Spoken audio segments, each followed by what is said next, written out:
கர்த்தர் அதிசயங்களை செய்கிறார். ஊழியங்கள் வழங்கும் ஜீவ வார்த்தை. இந்த நாளிலும் கர்த்தருடைய ஊழியக்காரங்களை வாழ்த்துகிறேன். இயேசுவின் நாமத்தில் உங்களை ஆசீர்வதிக்கிறேன். நீங்கள் கர்த்தரால் ஆசீர்வதிக்கப்பட்டு இந்த பூமியிலே கர்த்தருக்கு சாட்சியாக இருக்க போகிறீர்கள். பயப்படாதீங்க. உங்கள் குடும்பம் துளிர்க்கும், உங்கள் குடும்பம் வளரும், நீங்கள் மேன்மை அடைவீர்கள். கலங்காதீங்க. உங்களுடைய ஜெப குறிப்புகளை கமெண்ட் செக்ஷனில் அனுப்புங்க. நாங்கள் ஜெபிக்கிறோம். இந்த நாளின் ஜீவார்த்தைக்கான வசனம் சங்கீதம் 17:13. கர்த்தாவே, நீர் எழுந்திருந்து அவனுக்கு எதிரிட்டு அவனை மடங்கடியும். கர்த்தாவே, என் ஆத்துமாவை துன்மார்க்கனுடைய கைக்கு உம்முடைய பட்டயத்தினால் தப்புவியும். துன்மார்க்கனுடைய கைக்கு உம்முடைய பட்டயத்தினால் தப்புவியும்.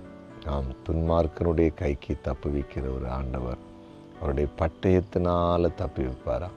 அவருடைய பட்டயத்தினால் தப்புவிப்பார். துன்மார்க்கர்கள் இந்த பூமியில் துன்மார்க்கர்கள் இருக்கிறாங்க.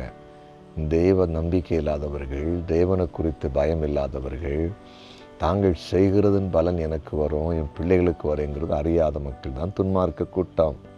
என்ன வேணாலும் அந்த நேரத்தில் செய்துட்டு போயிட்டே இருப்பாங்க. நாளை என்ன நடக்கும், நாளை அதனால் என் பிள்ளைகளுக்கு என்ன வரும், என் குடும்பத்துக்கு என்ன வரும்னா யோசிக்க மாட்டாங்க. என் ஆண்டவர் சொல்லியிருக்கிறார், துன்மார்க்கனுடைய வீட்டில் கர்த்தருடைய சாபம் இருக்குதான். நீதிமான்களுடைய வாசஸ்தலத்தையோ கர்த்தர் ஆசீர்வதிக்கிறார். அதெல்லாம் அவங்களுக்கு தெரியாதுல்ல. அதனால் என்ன செய்வாங்க? நீதிமானுக்கு விரோதமாக எழும்பிடுவாங்க, பரிசுத்தன விரோதமாக எழும்பிடுவாங்க. அப்போ கர்த்தர் நம்ம பட்சத்தில் இருக்கணும். அவனுக்கு அப்புறம் என்ன நடக்குன்னு தெரியாது. அவன் செய்துருவான், நம்ம பாதிக்கப்படுவோம். அப்போ நமக்கு யார் நம்ம கூட இருந்து நம்மளை தப்பி வச்சு நடத்த வேண்டியது யார்? ஏசப்பா. அதான் எங்கள் சங்கீதக்காரன் சொல்கிறான், ஜெபிக்கிறான், என் ஆத்துமாவை துன்மார்க்கனுடைய கைக்குமுடைய பட்டயத்தினாலே தப்புவியும். துன்மார்க்கனுடைய கைக்கு தப்பித்தனமும் நீங்களும் ஜெபிக்கணும். காலையில் எழும்புனோன்னா ஜெபம் பண்ணணும். ஏசப்பா, எந்த துன்மார்க்கனோ என்னையோ, என் குடும்பத்தையோ, என் பிள்ளைகளையோ, என் சந்ததியை தொடக்கூடாதப்பா, தப்பு வச்சு நடத்துங்கன்னு நம்ம ஜெபம் பண்ணேன்னா, ஏசப்பா அந்த ஜெபத்தை கேட்டு இந்த பூமியில் இருக்கிற தெய்வ பயமற்ற மக்களுடைய தீய சூழ்ச்சிகளுக்கு நம்மை விலக்கி காத்து நடத்துவார். எந்த சேதம் வராதபடி காத்து நடத்துவார். சரியா? அதனால் பயப்படாதீங்க. துன்மார்க்கனுடைய கைக்கு தப்பு வைக்கிற ஒரு ஆண்டவர் இருக்கிறார். அதான் ஏசப்பா அவர் நடத்துவார்.